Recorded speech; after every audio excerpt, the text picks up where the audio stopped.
My wife, the CEO, spat on my face and slided the paper across. Accept the 90% salary reduction, or I'll find someone who will. Just to embarrass me in front of her new 22-year-old lover and staff. I need 20 hours, I said calmly. That night, I called the company's biggest competitor. Turns out, they'd been waiting for me too. You know how they say you never see the knockout punch coming? Well, I sure as hell didn't see this one. There I was, sitting in our mahogany boardroom at Argonne Ventures, the same room where Cassandra and I used to dream about changing the world, back when we were broke 20-somethings with nothing but ambition and cheap coffee. Now, 15 years later, that same room felt like a damn courtroom, and I was about to get sentenced. The morning had started normal enough. I'd grabbed my usual black coffee from the lobby cafe, exchanged pleasantries with Maria at the front desk, and walked through the glass doors of the company we'd built from scratch. Our company. At least, that's what I still foolishly believed. The nameplate on my office door still read Co-founder and Chief Strategy Officer. But hell, those were just words on brass at this point. I should have known something was off when I walked into the boardroom and saw all 12 department heads already seated. Usually, these quarterly strategy meetings were just Cassandra, myself, and maybe 3 senior staff. But today, every single person who mattered at Argonne was there, sitting around that polished table like they were waiting for a show to start. And damn if I wasn't about to be the main attraction. Cassandra stood at the head of the table in her power suit, the charcoal gray one that made her look like she could buy and sell small countries. Her blonde hair was pulled back in that severe bun she'd started wearing ever since she decided being so meant looking like she could freeze hellfire with a glance. But it was the smirk on her face that should have been my first real warning. That wasn't the smile of the woman I'd married 12 years ago. That was the smile of a predator who'd been circling wounded prey. And there, right beside her like some kind of designer accessory, was Trent, 22 years old, fresh out of business school, with perfectly styled brown hair and a jawline that probably cost his daddy's insurance a fortune in orthodontics. Strategy advisor, my ass. Everyone in that room knew exactly what kind of advising he was doing, and it sure as hell wasn't happening in any conference room. Thanks for joining us, Cassandra said, her voice carrying that fake sweetness she used when she was about to drop a bomb. I know this is unusual, calling everyone together like this, but I felt it was important that our entire leadership team witness this conversation. Witness, not participate, not contribute. Witness, like I was about to confess to a crime or something. I kept my mouth shut and waited. In business, just like in poker, the first person to speak usually loses. But Cassandra had always been better at reading tells than I was. We need to discuss your compensation package, she continued, walking slowly around the table like she was giving a lecture. The board has been reviewing performance metrics, and frankly, we're not seeing the return on investment we need from your current role. The room got so quiet you could hear the air conditioning humming. I glanced around at faces I'd known for years, people I'd hired, mentored, fought alongside in the trenches when we were trying to land our first major contract. Now they were all staring at their hands or their laptops, anywhere but at me. What exactly are you proposing? I asked, keeping my voice level. Never let them see you sweat. That's what my old man used to say. That's when she did it. Cassandra reached into her blazer pocket and pulled out a folded piece of paper. She walked over to where I was sitting, looked me dead in the eye, and then, I swear to God, she spit right in my face. Not a little fleck of saliva from talking too enthusiastically. A deliberate, calculated glob of spit that landed on my left cheek and started dripping down toward my collar. The entire room collectively held its breath. I could feel 12 pairs of eyes watching to see how I'd react. Would I explode? Would I storm out? Would I grab her by the shoulders and demand to know what the hell had happened to the woman I'd built a life with? Instead, I reached into my jacket pocket, pulled out my handkerchief, the navy blue one with my initials that Cassandra had given me for our 5th anniversary, and calmly wiped my face. I folded the handkerchief, put it back in my pocket, and looked up at her like she'd just handed me a cup of coffee. She slid the paper across the polished table. It landed right in front of me with a soft whisper of sound that somehow felt louder than a gunshot. Accept the 90% salary reduction, or I'll find someone who will, she said, her voice carrying just enough volume for everyone to hear clearly. You've got until tomorrow morning to decide. 90%. From 250,000 a year down to 25 grand. That wasn't a salary cut. That was a humiliation ritual. That was her way of saying I was worth less than the kid who delivered our lunch orders. I unfolded the paper and read through the terms. It was all legal and proper, signed by the board, witnessed by the company attorney. Everything by the book, except for the part where my own wife had just treated me like something she'd scrape off her shoe in front of our entire executive team. Trent was practically glowing beside her, that smug little smile playing at the corners of his mouth like he was watching his favorite movie. This wasn't just about money or business strategy. This was personal. This was Cassandra making sure everyone in that room knew exactly where I stood in the new hierarchy. I need 20 hours, I said quietly, folding the paper and slipping it into my jacket pocket next to the handkerchief. 20 hours, she agreed. Not a minute more. I stood up, straightened my tie, and looked around the room one more time. These people, Maria from HR, Jenkins from operations, Sarah from marketing, they'd all worked with me for years. Some of them owed their careers to recommendations I'd made. Now they couldn't even make eye contact. I'll have an answer for you by 10 a.m. tomorrow, I said. I walked out of that boardroom with my head high and my back straight, just like my father taught me when I was 8 years old and Tommy Richardson was calling me names on the playground. Never let them see you break. Save that for when you're alone. But I wasn't thinking about crying or breaking down. As I walked past Maria's desk and through those glass doors, past the company logo we designed together on a napkin in a dive bar downtown, I felt something else entirely. Something had shifted inside me, like a gear clicking into place after years of grinding against nothing. That wasn't just disrespect back there. That was a declaration of war. And Cassandra had made one critical mistake. She'd forgotten that I knew where all the bodies were buried. I sat in my car in the parking garage for God knows how long after walking out of that boardroom. The engine was off, but I couldn't bring myself to turn the key and drive anywhere that mattered. Home felt like enemy territory now, and the office, well, that wasn't mine anymore either, was it? So I just sat there like some kind of pathetic statue, staring at the concrete wall in front of me and trying to figure out what the hell had just happened to my life. My phone buzzed with texts I didn't want to read. Probably Cassandra, probably her lawyer, probably someone wanting to twist the knife a little deeper. I turned the damn thing off and shoved it in the glove compartment like it might bite me. When I finally did start the car, I had no destination in mind. I just drove. Through downtown, past the coffee shop where Cassandra and I used to meet before we were married, past the park where we'd take Zuri when she was little and still thought her daddy hung the moon.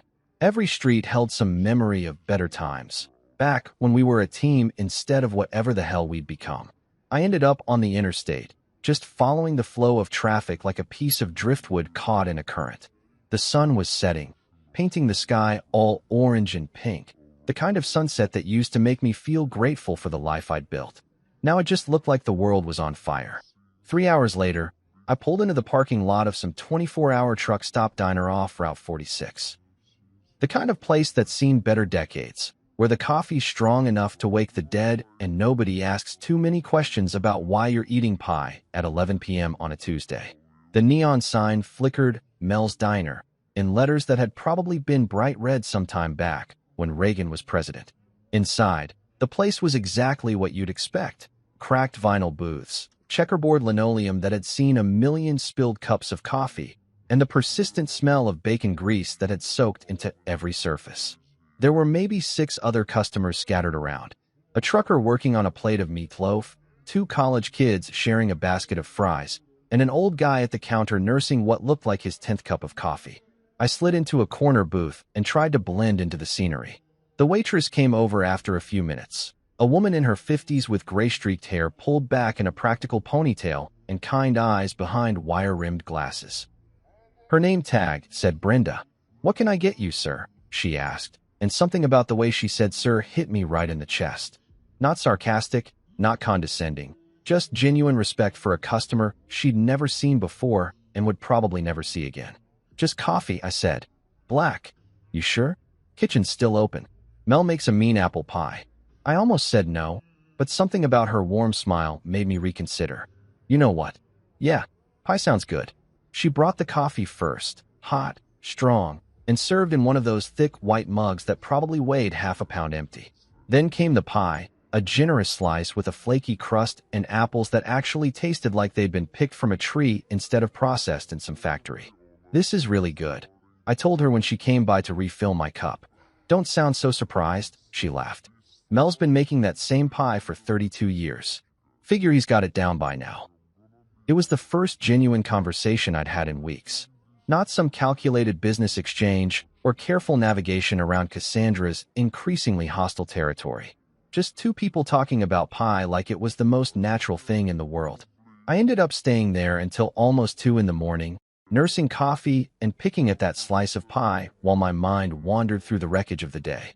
Brenda checked on me every so often, never pushy, never trying to get me to order more or hurry up and leave. She just let me exist in that little bubble of normalcy while the rest of my world felt like it was collapsing. Around 1:30, she brought me a fresh cup without being asked and sat down across from me for a minute during the late-night lull. "Rough day?" she asked. "You could say that. Want to talk about it?" I considered it for a moment. Part of me wanted to spill the whole damn story to this stranger who had no stake in my drama, no reason to judge or take sides.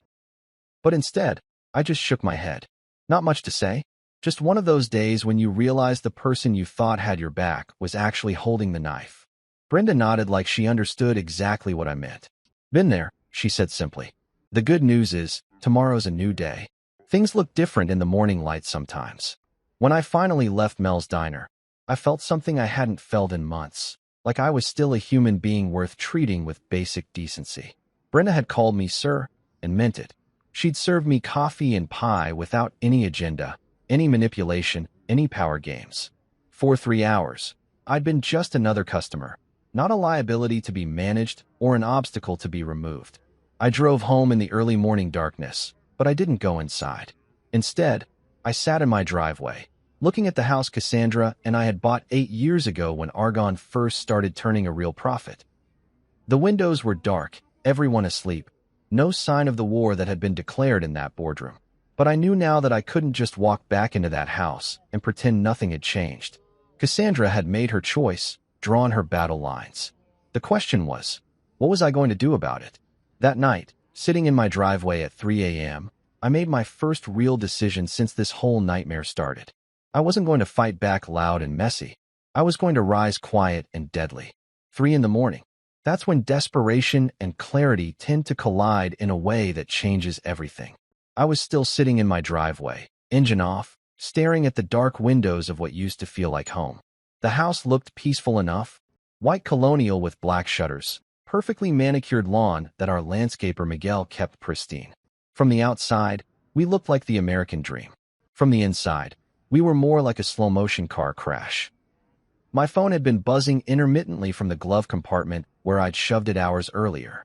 Probably Cassandra wondering where the hell I was, though knowing her, she was probably too busy celebrating her little power play with Boy Wonder Trent to notice I hadn't come home. The thought of them together made my stomach turn, but not with jealousy anymore, with something colder, more calculating. I retrieved the phone and scrolled through the missed calls and texts. 3 from Cassandra, all variations of "Where are you?" and "We need to talk." 2 from my attorney, probably wanting to discuss the legal implications of that document she'd slid across the table. And 1 from a number I didn't recognize, which I ignored. But then I stopped scrolling and stared at a contact I hadn't called in over 2 years, Jonas Herrera. Jonas. Man, I hadn't thought about him in months, but suddenly his name felt like a lifeline thrown to a drowning man. We had history, the good kind. I'd hired him as a junior analyst about 6 years back, when he was fresh out of Northwestern, all eager energy and raw talent. Kid was sharp as a tack, could see patterns in data that most seasoned professionals missed. I'd taken him under my wing, taught him how to read between the lines in financial reports, how to spot opportunities that others walked right past. When Velmont Tech tried to poach him 3 years ago with a VP of operations offer, I'd been proud as hell. I'd written his recommendation letter myself, told their CEO that Jonas was the kind of leader you build a company around. He'd called me before accepting, asking if I thought he should take it. Hell yes, I'd told him. You're ready for this. Go show them what you're made of. And show them he did. Under Jonas's leadership, Velmont had grown from a mid-tier competitor to a serious threat in our space. They'd landed 3 major contracts that I knew Argonne had been chasing, including that massive telecommunications deal with Morrison Industries that Cassandra was still pissed about losing. What made Jonas special wasn't just his analytical skills, it was his loyalty. The kid never forgot where he came from or who'd helped him get there. Every few months, he'd send me articles he thought I'd find interesting, industry insights, sometimes just a text asking how things were going. I'd always responded, kept that connection alive even though we were technically competitors now. More importantly, I knew Velmont had tried to recruit me. Twice. Once about 18 months ago when they were expanding their strategic planning division, and again 6 months back when they were looking for someone to head up their new West Coast operations. Both times, they'd gone through Jonas as an intermediary, feeling out whether I'd be interested in a conversation. Both times, I'd said no without even hearing the offer. Loyalty to Cassandra, to Argonne, to the company we'd built together. What a fucking joke that seemed like now. I stared at Jonas's name on my phone screen. 3 a.m. wasn't exactly normal business hours, but Jonas had always been a night owl. Back when he worked for me, some of his best insights came during those late-night sessions when the office was empty and his mind could wander through problems without distraction. Before I could second-guess myself, I hit call. 1 ring. 2 rings. I half expected it to go to voicemail. What kind of VP answers unknown calls at 3 in the morning? But on the 3rd ring, Jonas's familiar voice came through the speaker. Well, he said, and I could hear the smile in his voice. If it isn't the mentor himself. Though I gotta say, 3 a.m. is a new record for you. How'd you know it was me? Are you kidding? I've had your number saved as the boss since the day I left Argonne. Plus, caller ID exists, old man. He chuckled, but there was warmth there, genuine affection. What's got you calling at this ungodly hour? Please tell me you're finally ready to have that conversation we've been dancing around for the past year and a half. That's when I knew Jonas had been waiting for this call. Maybe not at 3 a.m. on a Tuesday, but he'd been waiting. Smart kid. No, smart man now. Had probably seen the writing on the wall at Argonne before I'd been willing to admit it to myself. I was hoping this day would come, he continued when I didn't immediately respond. Not because I wanted to see you get screwed over, but because I knew eventually you'd realize what everyone else in this industry already knows. Which is, that you're wasted at Argonne. Have been for years. You built that company, man, and then you let them turn you into middle management while your wife plays CEO with some kid who probably still gets carded at restaurants. The fact that Jonas knew about Trent shouldn't have surprised me. Industry gossip traveled fast, especially when it involved leadership drama at a company the size of Argonne. But hearing it confirmed that my humiliation was already public knowledge stung more than I'd expected. So, Jonas continued, what finally broke the camel's back? I gave him the abbreviated version, the boardroom ambush, the salary reduction demand, the very public humiliation. I left out the part about the spit. Some things were just too personal to share, even with someone I trusted. Jesus, Jonas said when I finished. That's cold, even for corporate warfare. Though honestly, I'm surprised it took this long. Word on the street has been that you've been getting iced out for months. Word on the street? Come on, you know how this works. Vendors talk, clients gossip, employees jump ship and spill everything to their new employers. Half the industry knows Cassandra's been systematically undermining your authority since she started banging the strategy advisor. There it was, laid out in stark terms. My professional reputation was already damaged goods, and I'd been too proud or too naive to see it happening. So what do you want to do about it? Jonas asked. I looked up at the dark windows of my house, thought about Zuri sleeping upstairs, probably dreaming about whatever 10-year-olds dream about. She deserved better th. Now you're talking. Can you meet me at 6 a.m.? 6 a.m. came faster than I expected. But hell, when you've been sitting in your driveway all night running scenarios through your head, time moves in weird ways. I'd finally gone inside around 4, grabbed a shower, and put on my best suit, the charcoal gray Armani that Cassandra had bought me for my 40th birthday, back when she still pretended to give a damn about making me look successful. If I was going to walk into the lion's den, I was going to look like I belonged there. I didn't bother with breakfast. My stomach was doing gymnastics, and coffee was about all I could handle. Besides, this wasn't a social call. This was business, the kind that could either save my career or blow it up completely. No middle ground, no safety net. Velmont Tech's headquarters looked like everything Argonne wanted to be, but never quite achieved. Sleek glass and steel rising 32 floors into the morning sky, with a lobby that screamed success without being obnoxious about it. Their logo, a stylized mountain peak, was etched into the marble wall behind the reception desk, subtle but unmistakable. This was a company that knew its worth and didn't need to shout about it. The security guard recognized my name on his list and handed me a visitor's badge without the usual corporate runaround.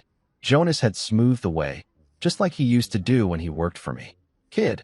Man, I had to stop thinking of him as a kid. Had always been 3 steps ahead of everyone else. The elevator ride to the 28th floor gave me time to think about what I was really doing here. 12 hours ago, I'd been a co-founder and chief strategy officer of a successful venture capital firm. Now I was essentially a free agent, jobless in all but the technical sense, about to negotiate with our biggest competitor. If Cassandra found out about this meeting, she'd probably try to sue me for corporate espionage or some other bullshit charge her lawyers could dream up.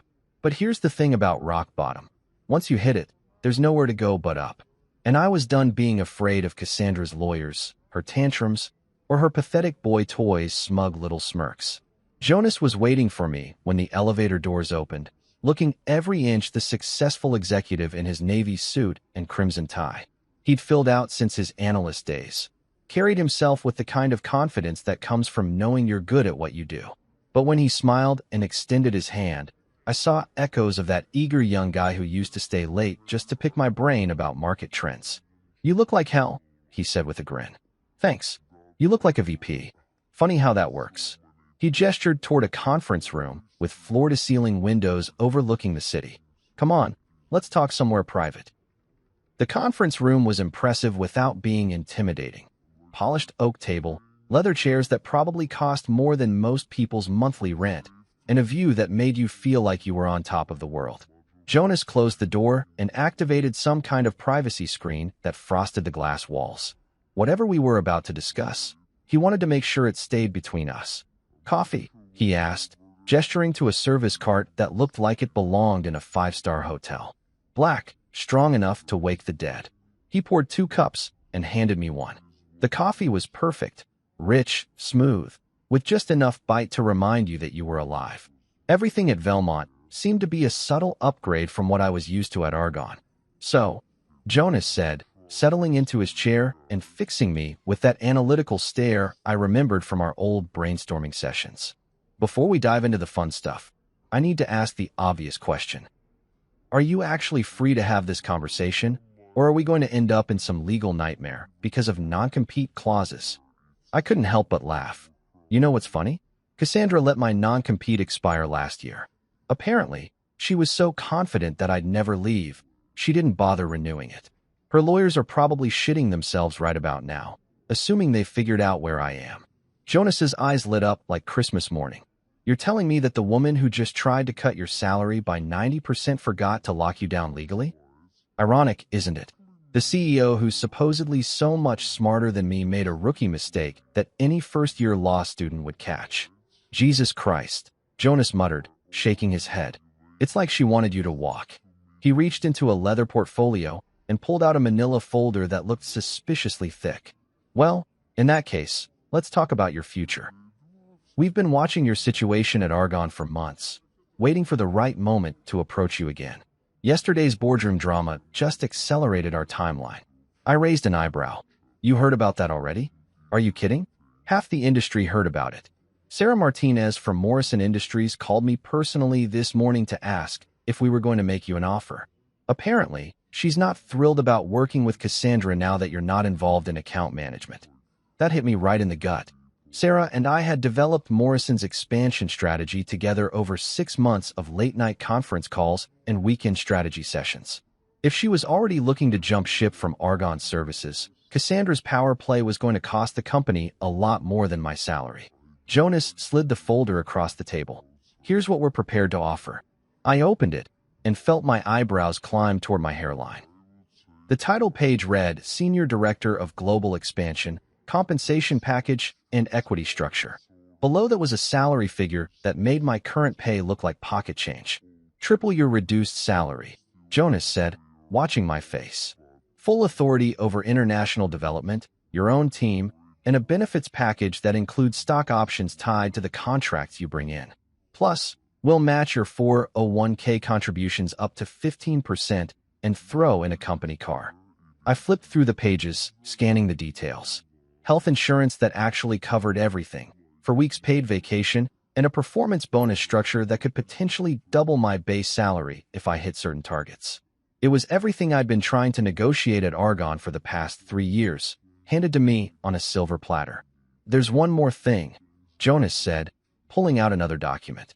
This is our non-compete agreement. Standard 2-year term, but with a twist. It specifically exempts Argonne Ventures from the restricted company list. I looked up at him. Meaning if you want to go head-to-head with your ex-wife's company and steal every client she's got, we're not going to stop you. In fact, we're counting on it. The offer was everything I could have hoped for and more. Respect, autonomy, financial security, and the chance to prove that Cassandra had made the biggest mistake of her professional life. All I had to do was sign on the dotted line and walk away from 15 years of building something with the woman I'd once loved. I picked up the pen Jonas had placed beside the folder. Any questions? He asked. Just one. When do I start? How about Monday? I signed my name with a flourish, each letter feeling like a small act of rebellion. When I handed the document back to Jonas, he was grinning like a shark who'd just spotted a school of fish. Welcome to Velmont Tech, he said. This is going to be fun. As I walked out of that building with a signed offer letter in my jacket pocket, I felt something I hadn't experienced in months, hope. Not just for my career, but for my dignity, my self-respect, and my ability to show my daughter what it looked like when someone refused to stay down. Cassandra thought she'd checkmated me. She had no idea the game was just getting started. The next morning felt different. Not just because I'd barely slept, or because I had a signed offer letter from Velmont burning a hole in my jacket pocket. It felt different because for the first time in months, I wasn't walking into Argonne Ventures as a victim. I was walking in as a man who knew exactly what he was worth and where he was going. I'd chosen my outfit carefully. The navy blue suit Cassandra and I had bought together when we were pitching our first major investors 7 years ago. Back then, we'd been a team, finishing each other's sentences and presentations, tag-teaming potential clients like we'd been doing it our whole lives. The suit had been our lucky charm. The armor we wore when we needed to project confidence we didn't quite feel yet. Now it felt like a uniform for a different kind of battle. The morning routine at Argonne was exactly the same as always. Maria at the front desk with her cheerful "Good morning, Mr. Thompson." The elevator music that hadn't changed since we moved into this building. The familiar ding of the 22nd floor. But I wasn't the same man who'd left this place yesterday afternoon. Yesterday, I'd been someone who could be publicly humiliated and expected to just take it. Today, I was someone with options. I walked past my office, former office, really, without stopping. The nameplate was already gone, I noticed. Efficient as always, our facilities team.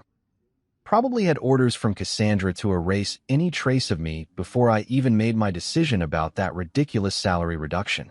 Her office door was closed, which meant she was either on a call or having another strategy session with Trent. I knocked once and walked in without waiting for permission. After 15 years together, professional and personal, I figured I'd earned the right to skip the formalities.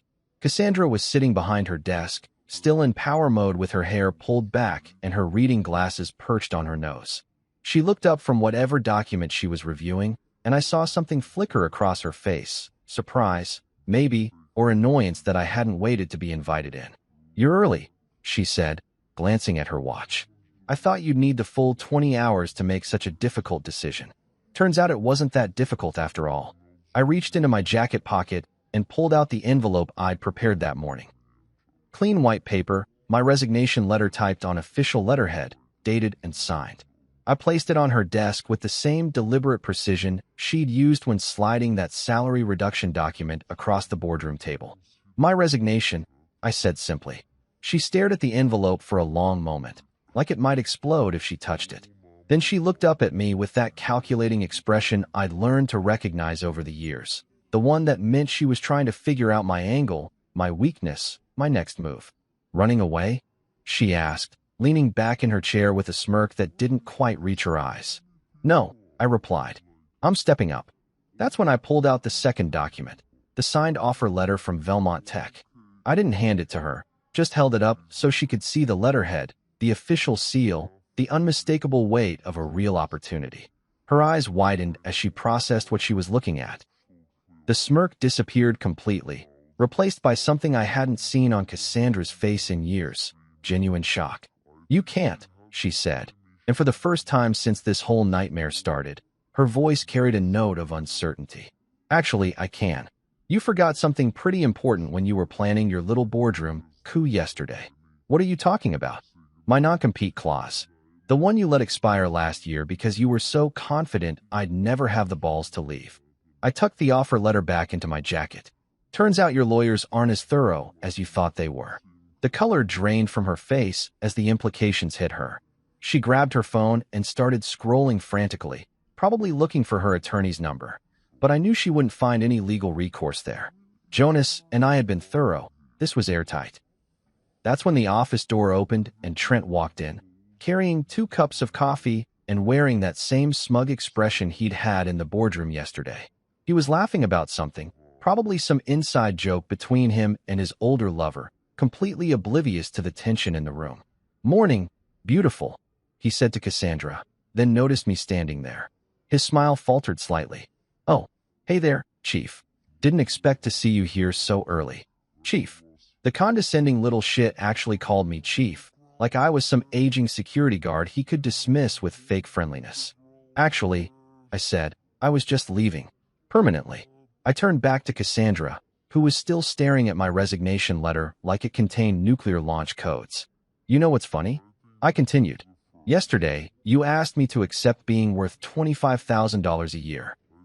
Today, someone else decided I'm worth 3 times what I was making here, with equity and full authority over a division that's going to directly compete with everything you've built." Trent's coffee cup paused halfway to his mouth. "Wait, what's happening here?" "What's happening," I said, "is that your girlfriend just learned the difference between a chess move and a checkers move. She thought she was being clever, backing me into a corner. But all she really did was remind me that I'm too good for this place." I walked toward the door, then paused and turned back one more time. "Oh, and Cassandra, you might want to call Sarah Martinez at Morrison Industries. I have a feeling she's going to have some questions about the continuity of her account management, now that the person who actually developed her expansion strategy won't be around to implement it." I could see the panic starting to creep into her eyes as she realized this wasn't just about losing me. It was about losing everything I brought to the table. The relationships, the institutional knowledge, the client trust that couldn't be replaced with PowerPoint presentations and MBA buzzwords. Trent was looking back and forth between us like he was watching a tennis match, finally starting to understand that his little victory lap yesterday had been premature. "You can't just walk away from everything we built together," Cassandra said.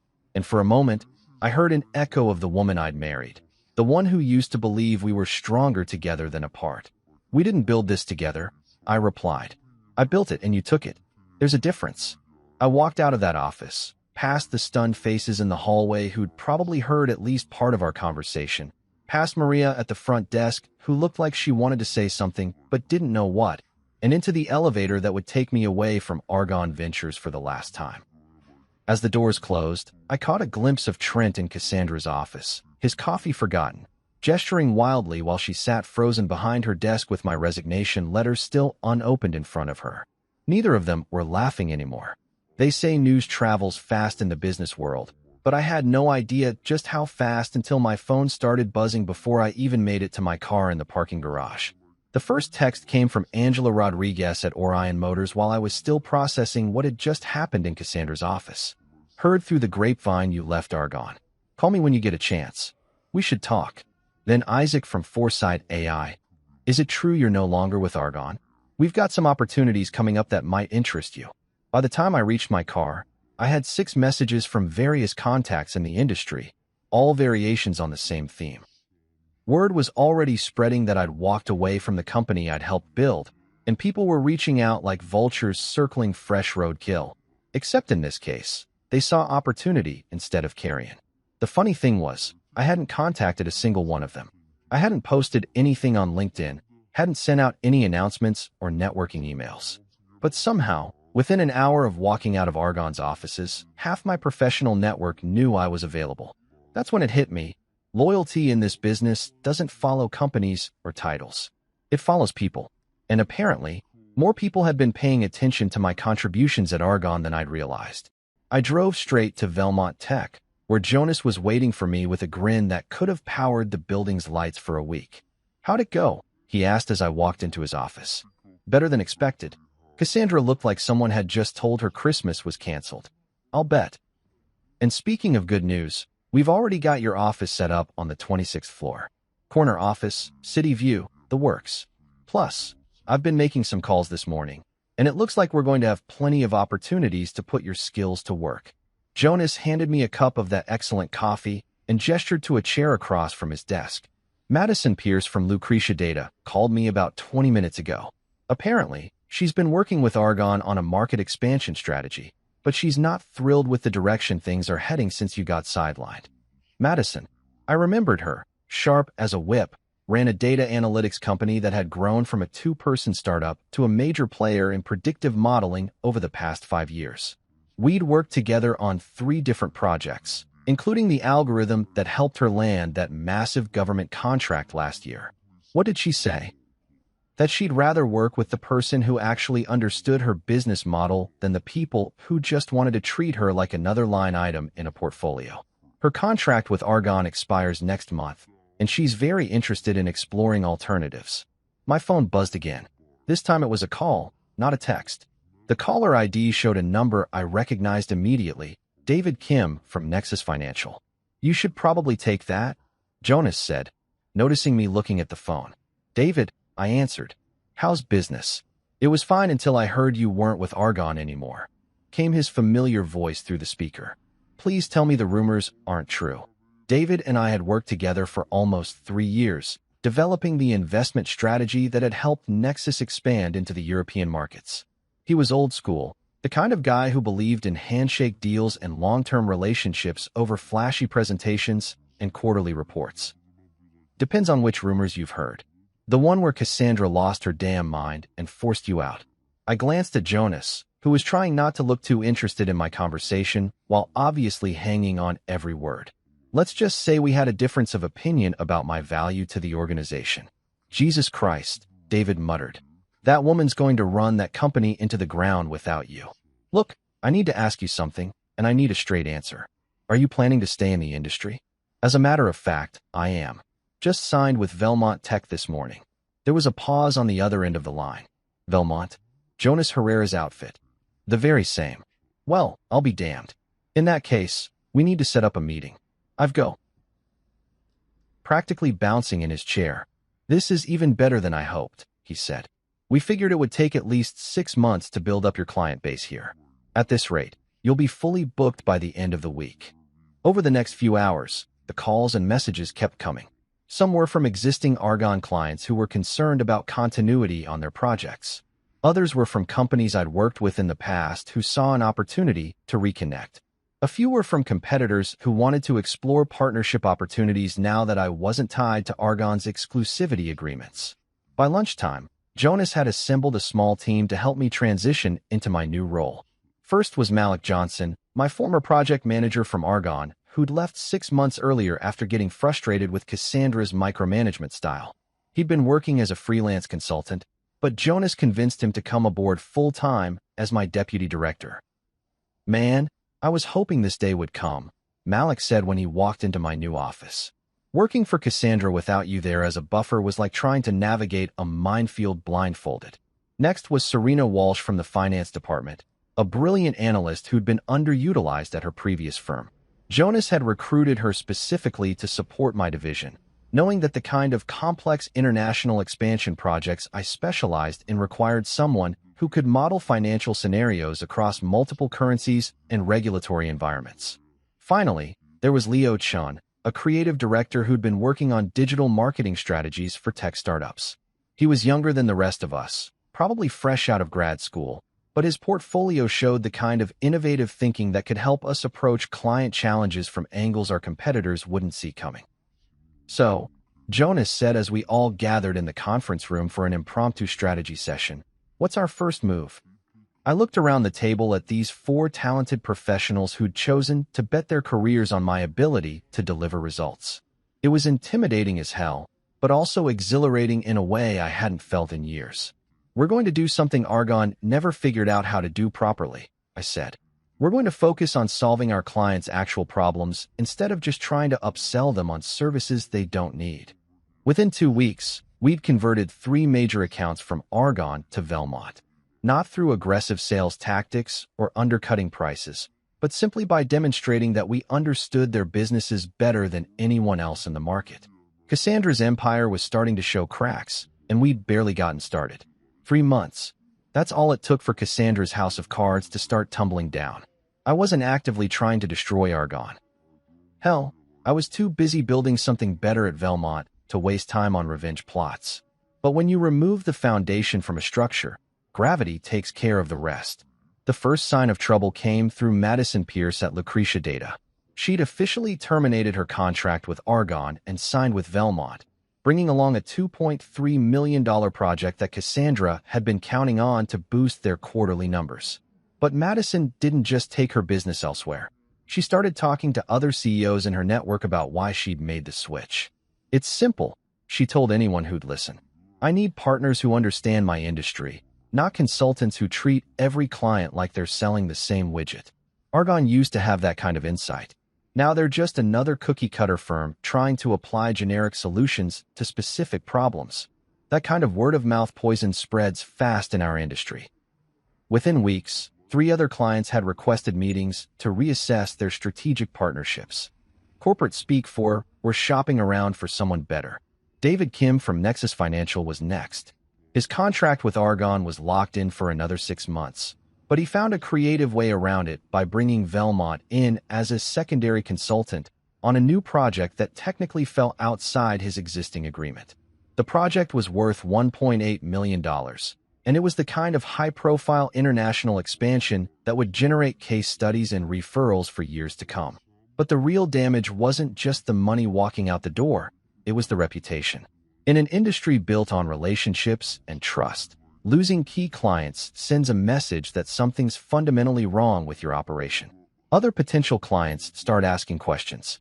Existing clients start wondering if they should be looking elsewhere. Staff members start updating their resumes. I heard about Argon's quarterly earnings report through Jonas, who'd gotten the information from Peter Rains, the chairman of Argon's board.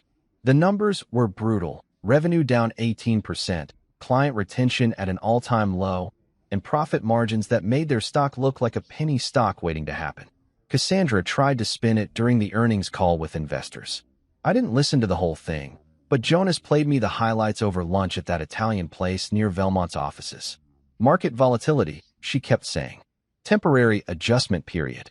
Strategic repositioning for long-term growth." All the corporate buzzwords that executives use when they're trying to explain why they've screwed up without actually admitting they've screwed up. But the investors weren't buying it. Neither were the board members. I could tell because Peter Rains called me directly on a Thursday evening while I was reviewing expansion proposals in my new corner office. "What did she do?" he asked without any pleasantries or small talk. Peter had always been direct. It's why he'd survived 30 years in venture capital without getting eaten alive by prettier talkers with weaker strategies. "She forgot where the real value came from," I told him. "The clients who just walked? The relationships that built those client connections in the first place. You can't just plug in a new strategy advisor and expect 15 years of trust and institutional knowledge to transfer over automatically." Peter was quiet for a long moment. I could hear him tapping his pen against his desk, the same nervous habit he'd had since I'd known him. "The board's meeting tomorrow," he said finally. "There are going to be some difficult conversations about leadership and direction. That's not my problem anymore, Peter. I know, but for what it's worth, I think you made the right call walking away when you did. Staying would have just made you complicit in the decline." A week later, the announcement came through industry newsletters and LinkedIn posts. Cassandra Thompson was stepping down as CEO of Argon Ventures to pursue new opportunities.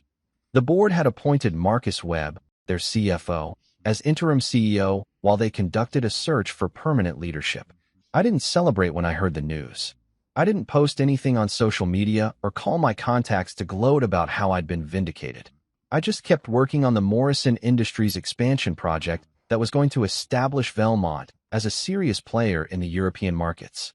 But I did do one thing. I sent flowers to the board's new interim CEO, a simple arrangement of white lilies with a card that read, "Focus on people, not headlines." The flowers weren't meant as a taunt or an insult. They were a reminder of something I'd learned the hard way. Businesses are built on relationships, not egos. You can have the best strategies in the world, but if you don't have people who trust you to execute them, you're just another consultant with a PowerPoint presentation. Cassandra had forgotten that lesson.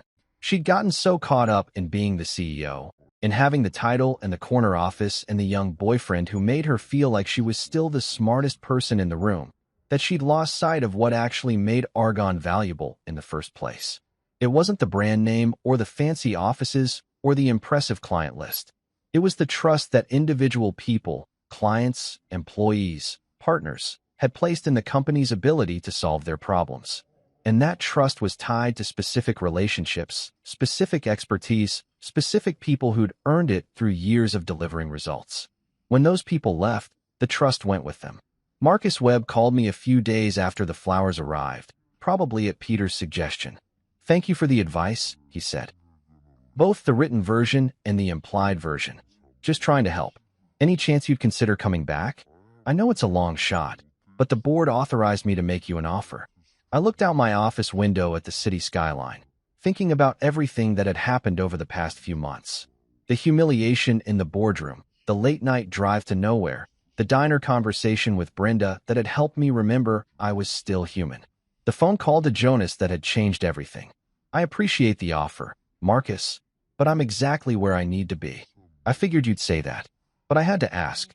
After I hung up, I opened my laptop and started working on the quarterly report for Velmont's board. Revenue was up 47% since I joined, client satisfaction scores were at an all-time high, and we had a pipeline of projects that would keep us busy through the next 18 months. Cassandra's fall hadn't been my goal, but it had been inevitable once she'd chosen power over partnership, ego over excellence. The market has a way of correcting itself when companies lose sight of what actually creates value. I'd just helped speed up the process. I'd gotten into the habit of staying late at the office, partly because I was genuinely excited about the work we were doing at Velmont, and partly because going home still felt complicated. The house I shared with Cassandra and Zuri had become a weird kind of neutral territory where we maintained civility for our daughter's sake, while pretending the nuclear fallout from our professional lives hadn't contaminated our personal space. But that Thursday evening was different. I'd finished the Morrison Industries presentation ahead of schedule, and for once, the stack of emails in my inbox looked manageable instead of overwhelming. At 5:30, I made a decision that surprised even me. I was going home early. The drive from downtown to our neighborhood in Westfield usually gave me time to mentally shift gears from work mode to dad mode. But today, I didn't need the transition time. For the first time in months, maybe years, I felt like the same person in both places. The guy who was kicking ass in the boardroom was the same guy who was about to walk through his front door, not some fractured version trying to juggle competing identities. I pulled into our driveway at 6:15, which was practically midday by my recent standards. Cassandra's car wasn't there, probably at another strategy meeting with Trent, though God knows what they were strategizing now that she was officially unemployed. The thought should have bothered me more than it did, but honestly, her absence made everything easier. The house smelled like tacos and homework, that particular combination of dinner prep and childhood that every parent knows by heart. I could hear music coming from the kitchen, some pop song that Zuri had probably heard on the radio and immediately decided was the soundtrack to her entire existence. "Zuri," I called out. "I'm home, Dad." Her voice carried surprise and genuine excitement, which hit me harder than it should have. When was the last time my 10-year-old daughter had been excited to see me come home? Usually, I was sneaking in after she'd gone to bed, leaving before she woke up, existing on the periphery of her daily life, like some kind of well-meaning ghost. I found her at the kitchen table, surrounded by colored pencils, markers, and sheets of construction paper. Her homework was pushed to one side, math worksheets that looked like they'd been completed in record time, so she could move on to more interesting projects. "What are you working on?" I asked, loosening my tie and sitting down across from her. Art project for Mrs. Rodriguez's class, she said, not looking up from the drawing she was carefully coloring. We're supposed to draw our families. My stomach did a little flip. Family drawings had become landmines over the past year. The last one she'd brought home had featured Cassandra and herself standing in front of our house, with me nowhere to be found. When I'd asked about it, Zuri had just shrugged and said she'd drawn the people who were actually around. That had stung more than any boardroom humiliation. But this time, when she held up the paper with pride, I was there. Center of the composition, even.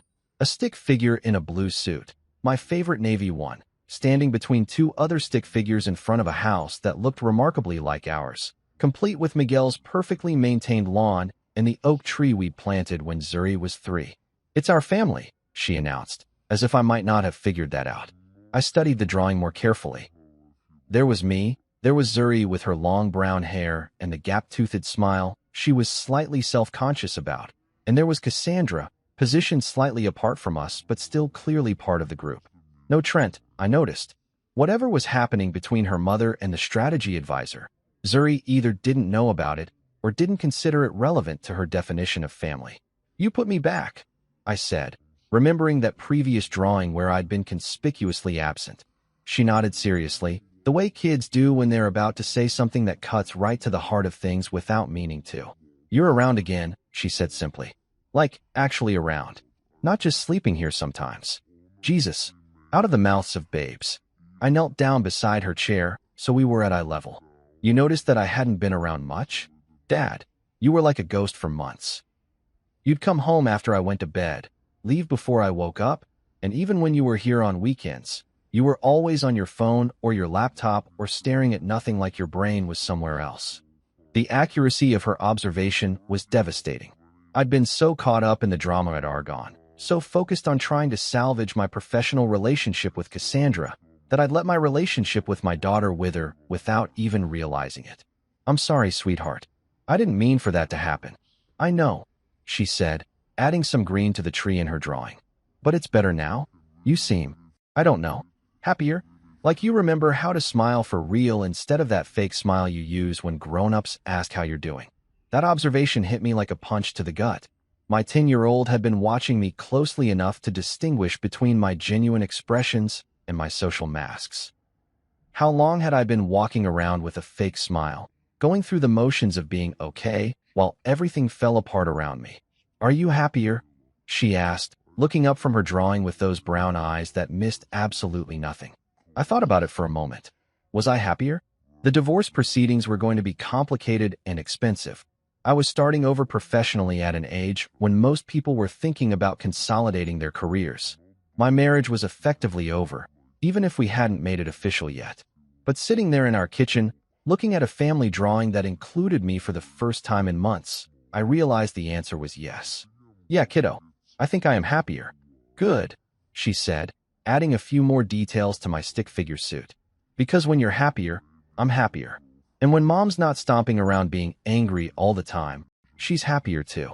It's like everybody can just be themselves instead of pretending to be okay when they're really not. I looked at this wise little human I'd helped create. This person who'd been quietly observing the adult drama swirling around her and drawing conclusions that were probably more accurate than anything the family therapist we'd seen briefly had come up with. You know what? I said, how about we order pizza and watch one of those movies you like? The ones with the singing and the dancing that make absolutely no sense to me, but seem to make you happy. Can we get the pizza with the weird vegetables you like? Absolutely. As Zuri carefully wrote her name in the corner of her family drawing, I felt something shift inside me. Not just relief or contentment, but actual joy. For the first time in longer than I could remember, I was exactly where I was supposed to be, doing exactly what mattered most. Being Zuri's dad. Being present. Being real. I wasn't expecting her. 6 months had passed since Cassandra's unceremonious exit from Argonne, and we'd settled into a surprisingly functional routine of co-parenting through carefully scheduled exchanges and polite text messages. She'd moved into a downtown condo. I'd kept the house with Zuri, and we'd managed to avoid any face-to-face conversations beyond the absolutely necessary logistics of shared custody. So when my assistant Maria buzzed me at Velmont to let me know that Cassandra Thompson was in the lobby asking to see me, my first instinct was to assume there was some kind of emergency involving our daughter. Send her up, I told Maria, already reaching for my phone to check for missed calls or texts from Zuri's school. But when Cassandra stepped off the elevator onto Velmont's 26th floor, nothing about her body language suggested crisis mode. If anything, she looked diminished. Not physically. She was still the same tall, poised woman who could command attention just by walking into a room. But something in her presence had shrunk. The executive armor was gone, replaced by simple black slacks and a cream-colored blouse that made her look more like a job candidate than a former CEO. Nice office, she said when I met her at the elevator bank. Thanks. Coffee? Sure. I led her to my corner office, the one with the city view that Jonas had insisted I deserved. She sat in one of the client chairs across from my desk, while I poured 2 cups from the machine that had become my favorite perk of working at Velmont. So, I said, handing her the coffee and settling into my chair. What brings you to enemy territory? She managed a small smile at that. Is that what this is? I don't know. You tell me. Cassandra looked out the window for a moment, watching the traffic 26 floors below. When she turned back to me, I saw something I hadn't seen in her face for years. Uncertainty. I've been thinking a lot about what happened, she said quietly. About how everything fell apart.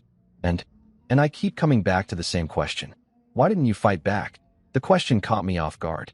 I'd expected her to be here about Zuri, or maybe some legal detail related to our separation. I hadn't expected soul-searching. I did fight back, I said. I just didn't swing. She frowned, trying to parse the distinction. What's the difference? Fighting back doesn't always mean hitting harder. Sometimes it means walking away from a fight you can't win and finding a better battlefield. But you could have made things difficult for me. You. I set down my coffee cup and really looked at her. This conversation felt surreal, like discussing strategy with a former opponent after the war was over and everyone had gone home. Why would I want to destroy something I'd helped create? Argonne wasn't just your company, Cassandra. It was our company. Just because you decided to push me out doesn't mean I wanted to see it burned down. But you did let clients leave. I didn't let them do anything. They made their own choices based on what they felt was best for their businesses. I never badmouthed Argonne, never tried to poach anyone, never even mentioned the details of why I left. People drew their own conclusions. She was quiet for a long time, turning her coffee cup in slow circles on the table beside her chair. You were always the better leader, she said finally. I see that now. The admission hung in the air between us like a bridge neither of us was sure we wanted to cross. I was never trying to compete with you for leadership, I replied. We were supposed to be partners. But I didn't see it that way, did I? I saw it as a zero-sum game where one of us had to be in charge and the other had to follow. Why? I asked. What changed? Because we didn't start out that way. Remember those early days when we'd finish each other's sentences in client meetings? When we'd stay up until 3 a.m. working through strategy problems because we were both so excited about what we were building. Her smile was sad now, tinged with something that might have been regret. I got scared, she said. Success was intoxicating, but it was also terrifying. Every new client, every expansion, every milestone just raised the stakes higher. And somewhere along the way, I started believing that I had to control everything to keep it from falling apart, including me. Especially you. Because you were the one person whose opinion actually mattered to me, whose approval I'd built my confidence on. When I started doubting myself, I started resenting you for being the source of my strength instead of finding my own. I'd never heard Cassandra talk about her insecurities so directly. Throughout our marriage and our business partnership, she'd always projected confidence and certainty, even when I could sense the anxiety underneath. And Trent, she actually laughed at that, though there wasn't much humor in it. Trent was 22 years old and thought I was brilliant for reasons that had nothing to do with actual business acumen.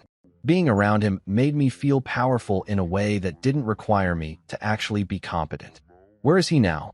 Probably telling some other older woman how brilliant she is. We lasted about 6 weeks after I left Argonne.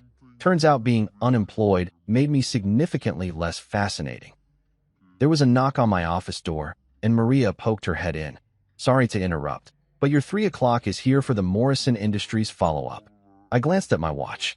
The afternoon had gotten away from me. Give me 5 more minutes, I told Maria. When she closed the door, Cassandra was already standing up. I should go, she said. I didn't mean to take up so much of your day. Cassandra, I said as she reached for her purse. She paused, looking back at me. What are you going to do now? I'm not sure yet. I've had some offers, consulting work, interim executive positions. Nothing that really excites me, but nothing that pays the bills either. She straightened her shoulders, and for a moment I saw a flash of the old determination. I'll figure it out. I always do. As she walked toward the door, she stopped and turned back one more time. You were always meant to be more than what I let you be, she said quietly. I'm sorry it took me so long to see that. I just needed to walk away to realize it, I replied. After she left, I sat in my office for a few minutes before my next meeting, thinking about the woman I'd married and the woman who'd just walked out my door. They were the same person, but also completely different. Success and fear had twisted her into someone I barely recognized, and failure had apparently twisted her back into someone I remembered. It was the last time we ever spoke in person, and somehow, that felt exactly right. 1 year. That's how long it took to rebuild everything I thought I'd lost, and discover things I never knew I'd been missing. I was sitting in my office at Velmont Tech, but not the same one where Cassandra had visited me 6 months earlier. Jonas had promoted me to VP of Global Strategy, which came with a move to the 31st floor and a view that made you feel like you could see the entire world spread out below you. The morning sun was streaming through floor-to-ceiling windows, casting everything in that golden light that makes even Monday mornings feel full of possibility. The quarterly report on my laptop showed numbers that would have seemed impossible a year ago. Revenue was up 63% since I joined Velmont, and my division alone had brought in 12 major contracts that were worth more than Argon's entire annual intake. Client satisfaction scores were hitting records that had the company's PR team scrambling to figure out how to publicize our success without sounding like we were bragging. But the best part wasn't the money or the recognition. It was how different everything felt. When I walked into client meetings now, I wasn't trying to prove myself or justify my existence. I was just solving problems for people who trusted me to deliver results. The work had become pure again, stripped of all the office politics and ego battles that had poisoned my last few years at Argon. My team had grown too. Malik was now director of operations for the entire international division. Serena had been promoted to senior financial analyst with her own staff, and Leo was building a creative department that was attracting talent from agencies across the city. We'd become the division that other departments wanted to collaborate with, the group that made everyone else's jobs easier instead of more complicated. But the real measure of success wasn't professional, it was personal. Zuri was thriving. The shared custody arrangement with Cassandra had settled into a rhythm that actually worked for everyone. Weekdays with me, weekends with her mom, holidays alternating, and no more tension-filled handoffs where our daughter had to navigate the emotional minefield between her parents. She was getting straight A's in school, had made the select soccer team, and most importantly, she seemed genuinely happy. Just last week, she'd asked if she could bring her friend Jessica over for dinner. When I'd said yes, she'd looked at me with surprise. Really? You're not going to be working late? Really? I'll even cook something that doesn't come from a takeout bag. Who are you and what did you do with my dad? She'd joked, but there was real joy in her voice. That evening, watching Zuri and Jessica giggle over some inside joke while attempting to teach me the latest TikTok dance craze, I'd realized something profound. I was finally present in my own life. Not just physically there, but mentally and emotionally engaged with the people and moments that actually mattered. My phone buzzed with a text notification, pulling me back to the present moment in my office. It was from David Kim at Nexus Financial, asking if I had time for a call about a potential expansion into the Asian markets. 6 months ago, a request like that would have sent me into overdrive, scrambling to prepare presentations and research reports. Now, I just smiled and typed back, absolutely. How's Thursday at 2 p.m.? That's when I saw the news alert pop up on my laptop screen. Former Argon CEO resurfaces at small startup after public exit. Curiosity got the better of me, and I clicked on the article. It was a brief piece in one of the industry trade publications, mentioning that Cassandra had accepted a consulting role with a fintech startup called Bridge Solutions. The photo showed her standing beside their CEO, a young entrepreneur who looked like he was maybe 25, and probably thought having a former Fortune 500 executive on his team would solve all his scaling problems. I stared at the article for a moment, waiting for some kind of emotional reaction. Satisfaction? Vindication? Pity? But all I felt was a mild sense of completion, like closing a book you'd enjoyed but were ready to move on from. I closed the browser tab and opened a fresh document. At the top of the page, I wrote, "The best payback isn't revenge. It's peace. The best revenge isn't loud. It's freedom. And the best decision I ever made was walking away." Below that, I started outlining my thoughts for Velmont's 5-year strategic plan. We had opportunities emerging in 3 new markets, partnerships with companies that valued long-term relationships over quick profits, and a team of people who genuinely enjoyed working together toward common goals. This was what success actually looked like, not the corner office or the impressive title or the salary that made other people envious. It was the ability to focus on work that mattered, to build something sustainable with people you respected, and to go home at the end of the day knowing you'd spent your time on things that would still matter tomorrow. My desk phone rang, and Jonas's voice came through the speaker. "You free for lunch? I want to talk about the Chun Industries proposal." "Absolutely. Give me 10 minutes to finish this up." As I saved the document and reached for my jacket, I caught my reflection in the office window. The man looking back at me was someone I recognized but hadn't seen in years. Relaxed shoulders, genuine smile, eyes that looked forward instead of constantly checking the rearview mirror for threats. A year ago, I'd thought my career was over, my reputation ruined, my life essentially finished at 43. I'd been publicly humiliated by someone I'd trusted, stripped of everything I'd worked to build, and forced to start over from scratch. But starting over, it turned out, had been exactly what I needed. Sometimes the best thing that can happen to you is being forced to walk away from something you thought you couldn't live without. Because only then do you discover what you actually can't live without, and more importantly, what kind of life you want to build when nobody else is dictating the terms. I walked out of my office and toward the elevator, ready for lunch with a colleague who'd become a real friend, ready for an afternoon of solving interesting problems with smart people, ready for an evening at home with my daughter who no longer had to wonder if her dad was really present or just going through the motions. The best payback, I'd learned, wasn't proving Cassandra wrong about my worth. It was proving myself right about what actually mattered.